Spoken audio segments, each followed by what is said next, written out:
اور ہم نے داؤد اور سلیمان کو علم بخشا، اور انہوں نے کہا کہ اللہ کا شکر ہے جس نے ہمیں اپنے بہت سے مومن بندوں پر فضیلت دی۔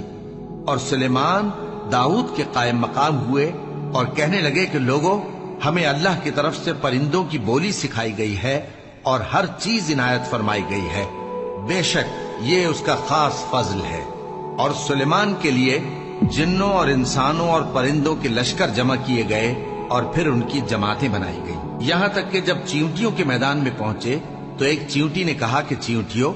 اپنے اپنے بلوں میں داخل ہو جاؤ، ایسا نہ ہو کہ سلیمان اور اس کے لشکر تم کو کچل ڈالے اور ان کو خبر بھی نہ ہو۔ تو وہ اس کی بات سے ہنس پڑے اور کہنے لگے کہ اے پروردگار، مجھے توفیق عنایت کر کہ جو احسان تو نے مجھ پر اور میرے ماں باپ پر کیے ہیں ان کا شکر کروں اور ایسے نیک کام کروں کہ تو ان سے خوش ہو جائے، اور مجھے اپنی رحمت سے اپنے نیک بندوں میں داخل فرما۔